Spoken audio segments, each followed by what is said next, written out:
The first battle you must win is the battle inside yourself. Before you attempt to understand your enemy, influence a difficult person, or protect yourself from manipulation, you have to understand what happens to you when you are provoked, because the moment someone can control your emotions, they have already gained a degree of control over you. Think about how predictable people become when they are angry. Someone says the right insult, questions your intelligence, ignores you, or challenges your status, and suddenly you feel compelled to respond. You explain yourself, you defend yourself, you send the message you promised yourself you wouldn't send. You try to prove that you are right, and in that emotional state, you are no longer choosing your actions freely. You are reacting. This is one of the oldest weaknesses in human nature. We confuse emotional intensity with truth. When we feel strongly, we assume we must act immediately. But strong emotion is not necessarily a signal to act. Often, it is a signal to pause. The person who provokes you may understand this better than you think. They may not need to defeat you intellectually. They simply need to discover which button makes you react. Once they find it, they can push it whenever they want. Your anger becomes their weapon. Your insecurity becomes their leverage. Your need to be respected becomes something they can manipulate. So the first ruthless psychological trick is surprisingly simple. Do not give people immediate access to your emotions. When someone attacks you, create distance between what happens and what you do next. That distance may be only 5 seconds, but psychologically, it changes everything. Instead of asking, "How do I respond to this?" ask, "Why did this affect me so strongly?" That question moves you from reaction into observation, and observation is power. If someone insults you and you immediately become defensive, you have revealed something. If someone ignores you and you desperately seek their attention, you have revealed something. If someone threatens to leave and you panic, you have revealed something. Every uncontrolled reaction teaches the other person where your vulnerabilities are located. This does not mean becoming emotionless. That is another form of weakness. A person who suppresses everything eventually becomes controlled by what they refuse to acknowledge. The goal is not to eliminate emotion. The goal is to create command over it. Feel anger, but don't become anger. Feel fear, but don't allow fear to make your decisions. Feel the desire for revenge, but ask whether revenge actually improves your position. You begin to develop something far more valuable than aggression: emotional sovereignty. And this is where philosophy becomes practical. The ancient Stoics understood that external events are often less dangerous than our judgments about those events. Someone can insult you, but they cannot automatically determine what that insult means. Someone can reject you, but they cannot decide your worth. Someone can attempt to provoke you, but they cannot control your response unless you surrender that control. Imagine two people facing the same attack. One explodes immediately, the other becomes quiet, studies the situation, and responds later with precision.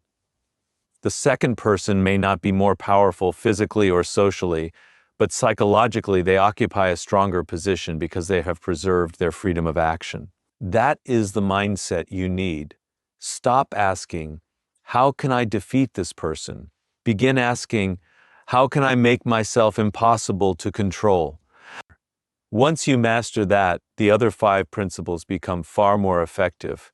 Silence becomes meaningful because you are not using it out of fear. Observation becomes sharper because your ego isn't distorting what you see. Boundaries become stronger because you don't need approval. And walking away becomes possible because you no longer need to win every battle. The most dangerous person in a psychological conflict is not the loudest person in the room. It is the person who cannot be emotionally hijacked. Master your reaction, and you reclaim your power. Now, once you have learned to control your emotional reactions, you gain access to another powerful advantage: silence.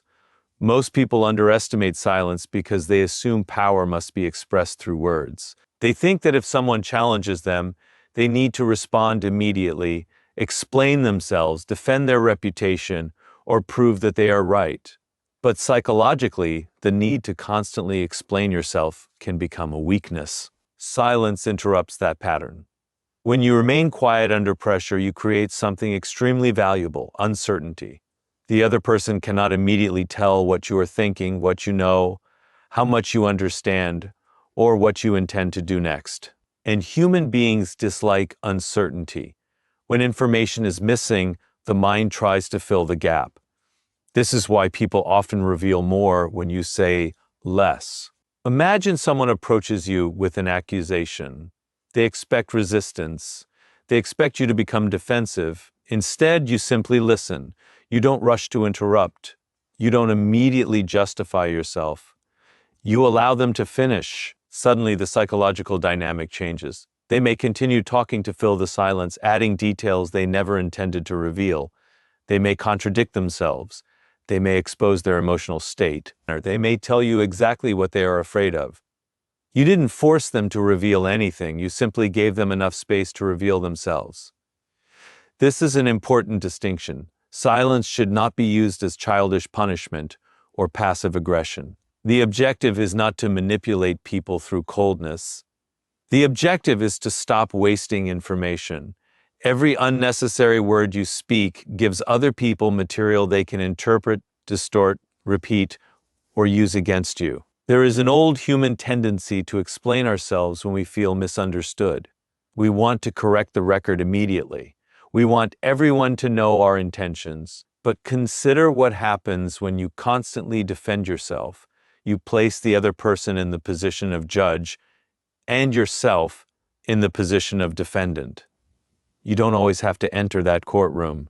Sometimes the strongest response to a provocation is simply to observe it. Ask yourself, why are they saying this? What reaction are they trying to produce? What do they gain if I become angry? What information are they revealing through the way they speak? Those questions transform silence from passivity into active observation. There is also a deeper philosophical lesson here. Words are easy, anyone can speak. But restraint requires awareness. To remain silent when your ego is demanding that you respond requires discipline. You must tolerate the discomfort of not being immediately understood. You must resist the temptation to prove your intelligence, your innocence, your strength, or your value. That is difficult because the ego wants recognition, or it wants the final word, it wants to win the argument. But psychological strength often begins where that need ends. Think about negotiations, conflicts, and even ordinary relationships. The person who speaks continuously often believes they are controlling the interaction. But the person listening carefully may actually possess more information. They are watching facial expressions, changes in tone, inconsistencies, emotional triggers, and contradictions. While the talker is trying to control the conversation, the observer is learning how the talker thinks, and information is leverage. This does not mean you should become mysterious for the sake of appearing powerful. Artificial silence is easy to detect. The real skill is knowing when words create value and when they merely reveal insecurity. Speak when your words move the situation forward. Speak when clarity is necessary. Speak when a boundary needs to be established. But when someone is deliberately provoking you, demanding that you prove yourself, or trying to drag you into emotional chaos, remember that you are not obligated to participate. Sometimes you win the psychological battle by refusing to play the game they design, and this prepares you for the next principle. Once you stop needing to explain yourself to everyone, you become less dependent on their approval. You begin to develop an internal center that other people cannot easily shake. Say less, observe more, and let people reveal themselves. There is another weakness that makes people remarkably easy to influence: the need for approval. And once you understand how powerful this need can become, you begin to see why emotional independence is such an important form of psychological strength. Most people like to believe they make decisions independently, but watch closely and you will notice how often behavior is shaped by the desire to be accepted, admired, included, or validated. Someone criticizes you and you immediately want to prove them wrong. Or someone becomes distant and you start chasing their attention. Someone questions your worth and suddenly you feel compelled to demonstrate your value. The problem is not that you care what people think. That is human. The problem begins when their opinion becomes the foundation of your identity. Because once someone discovers that you desperately need their approval, they possess leverage over you. They can give you attention and then withdraw it. They can praise you and then criticize you. They can make you feel accepted and then threaten to exclude you.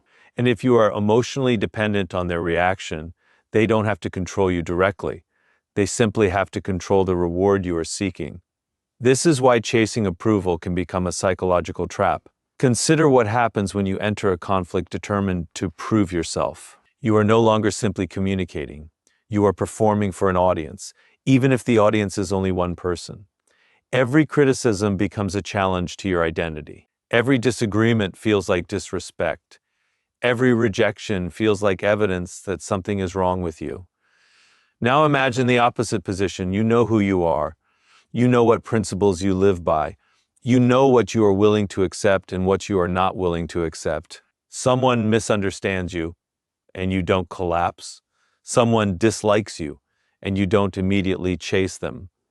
Someone walks away, and although it may hurt, you don't abandon your dignity just to make them stay. That is psychological independence. And notice something important. Independence does not mean becoming arrogant. In fact, genuine independence often makes a person calmer and more open. You can listen to criticism without automatically accepting it. You can admit when you are wrong without feeling destroyed. You can appreciate praise without becoming addicted to it. Your self-worth no longer rises and falls with the emotional weather of other people. This is where the principle connects directly to the previous one. When you stop needing approval, silence becomes easier. You don't feel compelled to explain every decision because you no longer require everyone to understand you. You don't have to win every argument because your identity isn't dependent on victory. You can walk away from pointless conflict because you are not trying to extract validation from it, and there is tremendous freedom in that. Think about how much energy people spend trying to manage their image. They rehearse conversations in their minds. They worry about who liked them, who ignored them, who criticized them, who noticed them. Their attention is constantly directed outward. But attention is one of your most valuable resources. If you give it away to every person who provokes, praises, rejects, or ignores you, you become psychologically scattered. You are allowing strangers, rivals, friends, and even temporary acquaintances to occupy space in your mind. The stronger move is to reclaim that attention. Ask yourself, would I still make this decision if nobody applauded me? Would I still pursue this goal if nobody noticed? Would I still maintain this boundary if the other person became angry? Those questions reveal whether your choices come from conviction or dependency. Your goal should be to build an internal standard so strong that external approval becomes a bonus rather than a necessity. Then people can praise you without controlling you, criticize you without breaking you, and reject you without defining you. And once you reach that position, manipulation becomes much more difficult. There is little to threaten because you are no longer bargaining with your dignity. When you stop needing their approval, you stop giving them control. Once you stop chasing approval, something interesting happens. Your attention becomes available for observation. You are no longer so occupied with how people perceive you that you can finally begin studying how they actually behave. And this is where many people make a critical mistake. They listen to words instead of studying patterns. People will tell you who they want you to believe they are. Their behavior will show you who they actually are. This doesn't mean you should become suspicious of everyone. It means you should become precise. Instead of judging someone from a single conversation, emotional moment, or impressive promise, look for repetition. What do they consistently do when they are under pressure? Or how do they behave when they don't get what they want? How do they treat someone who has nothing to offer them?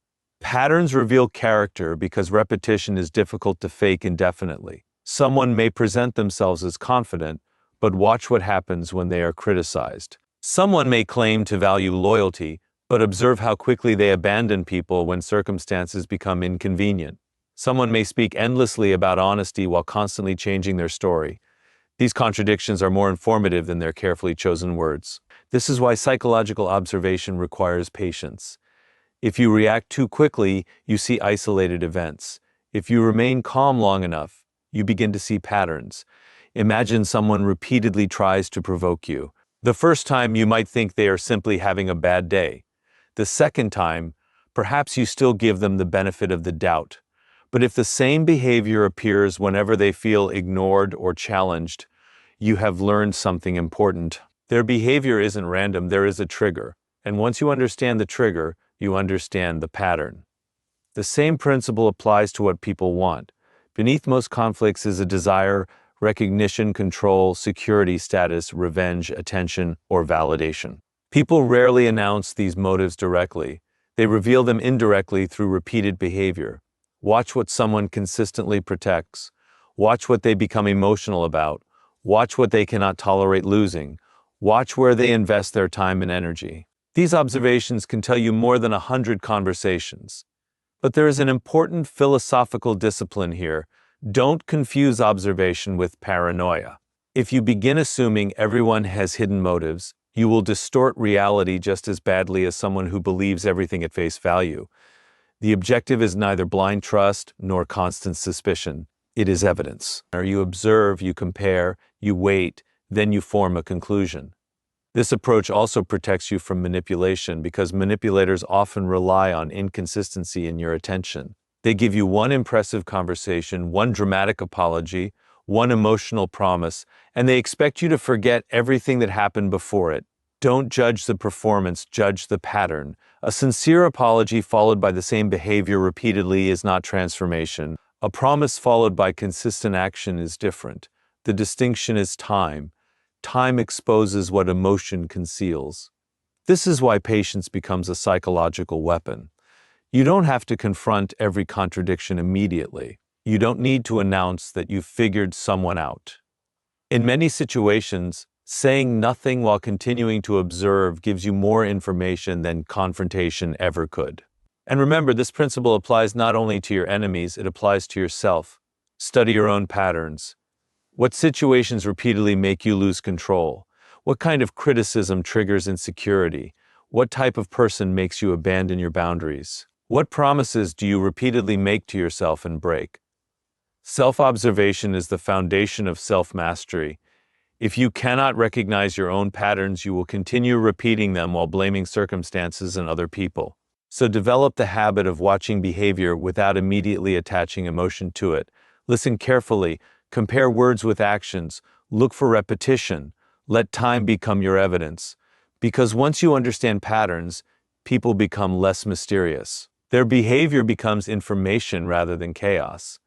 And information gives you options. Don't be hypnotized by what people say. Study what they repeatedly do, and let the pattern tell you the truth. Now that you've learned to study patterns rather than getting distracted by appearances, you arrive at one of the most important psychological principles: control the frame. Every conflict takes place inside a story. Someone defines what happened, who is responsible, what your behavior supposedly means, and what you are expected to do next. The danger is that people often accept that story before they realize they have accepted it. Someone says, "You're being defensive." You immediately start defending yourself. Someone says, "You clearly don't care." You begin proving that you do care. Someone says, "You're afraid," and suddenly you feel compelled to demonstrate courage. Notice what happened. They defined the situation, and you reacted inside their definition. That is the psychological frame. A frame is the interpretation through which people understand an event. Whoever establishes that interpretation can influence how everyone responds to it. This is why arguments are often won before the facts are even discussed. If you accept the other person's premise, you may spend the entire conversation trying to win a battle that they designed. The stronger approach is to slow down and examine the premise itself. Ask, is that actually what is happening? Who decided that this is the issue? What assumption am I being asked to accept? This does not mean twisting reality or manipulating people. It means refusing to surrender your judgment simply because someone else speaks with confidence. Imagine someone confronts you and says, "If you respected me, you would do what I'm asking." That sentence contains a hidden assumption that obedience equals respect. You don't have to accept it. You could calmly respond, I respect you, but respect doesn't mean automatic agreement. Now the conversation has changed. You are no longer defending yourself within their frame. You have established your own. This is a subtle but powerful form of psychological independence. People often attempt to control others by attaching emotional meanings to ordinary choices. They turn disagreement into betrayal, boundaries into selfishness, confidence into arrogance, and caution into fear. If you accept those labels automatically, you begin managing yourself according to someone else's interpretation. And this is why emotional control, silence, independence, and observation all lead naturally to this principle. If you are emotionally reactive, you will accept the frame under pressure. If you need approval, you will reshape yourself to fit it. If you don't observe patterns, you may fail to notice that someone repeatedly uses the same framing technique to influence you. But once you recognize the pattern, you can step outside it. Sometimes the most powerful response isn't an argument, it is a question. What makes you interpret it that way?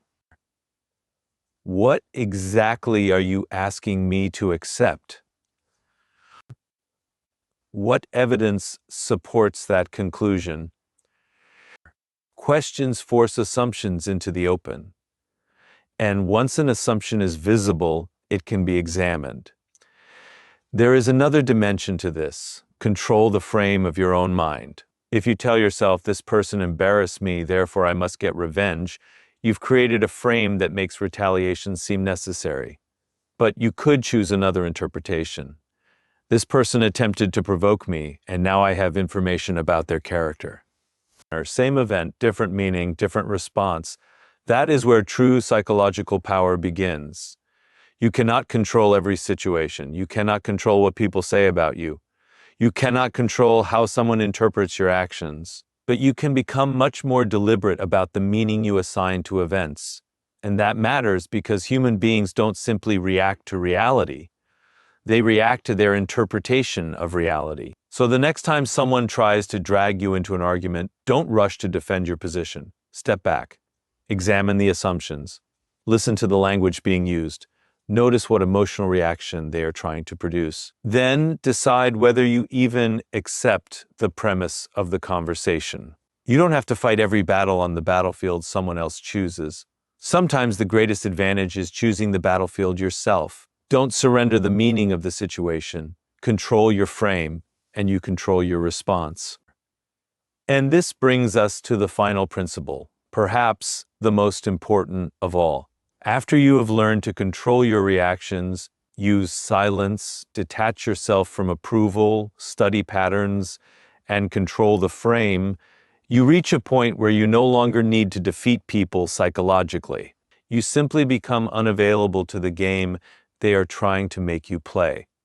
This is a profound shift. Most people think power means having the final word. They want revenge. They want to expose someone. They want to prove that they were right. They want the other person to regret what they did. But notice the hidden weakness in all of this. Their attention is still controlled by the opponent. If you spend hours thinking about how to hurt someone who hurt you, that person still occupies your mind. If you constantly check whether an enemy is jealous of you, you are still measuring your life through their reaction. If you need to prove that you have moved on, you haven't completely moved on. True freedom is quieter. It is the ability to say internally, you no longer determine where my attention goes. That is why walking away can sometimes be more powerful than confrontation. Not because confrontation is always wrong, but because every conflict has a cost. It consumes attention, emotional energy, time, and sometimes reputation. A mature person learns to ask a difficult question: is winning this particular battle worth what it will cost me? That question separates strategy from ego. Your ego wants victory. Your deeper interests want progress. Those two things are not always the same. Imagine someone continually tries to provoke you online. They insult you, misrepresent you, and wait for a reaction. You could spend the next week responding to every statement you could try to embarrass them publicly. Or you could recognize the pattern, protect your reputation when necessary, establish a boundary, and return your attention to your own goals. The third option may feel less satisfying in the moment, but psychologically, it is often far more powerful because you have refused to let someone else choose the direction of your life. This is not weakness. There are moments when you must confront manipulation, defend yourself, establish boundaries, or seek appropriate help. Walking away does not mean tolerating harmful behavior. It means choosing your response deliberately rather than allowing anger to choose it for you. That distinction is essential. Strength is not the absence of conflict. Strength is the ability to decide which conflicts deserve your energy. Think about your attention as a form of personal wealth. You would not hand your money to every person who demanded it. So why hand them your mental energy? Why allow someone who may not even matter to your future to occupy your thoughts for days? The moment you stop feeding the conflict, the psychological dynamic changes. Your enemy may still talk. They may still criticize you. They may even misunderstand your silence. But their ability to influence your internal state begins to disappear, and there is something almost philosophical about this. You cannot control every person you encounter. You cannot prevent betrayal, rejection, disrespect, or disappointment. These are part of human life. But you can decide whether every negative experience becomes a permanent residence in your mind. That is your choice. The goal of all these principles is therefore not to become cruel. It is not to manipulate everyone around you. It is not to live in constant suspicion. The goal is sovereignty. You control your emotions. You choose when to speak. You decide whose approval matters. You observe behavior instead of being hypnotized by words. You question the frame instead of automatically accepting it. And finally, you protect your attention by refusing to participate in games that lead nowhere. At that point, something changes in the way you carry yourself. You become calmer, you become harder to provoke, you become harder to manipulate. And perhaps most importantly, you stop needing other people to lose in order for you to win. That is the highest form of psychological victory. Become so focused on mastering your own life that other people's games can no longer control your mind.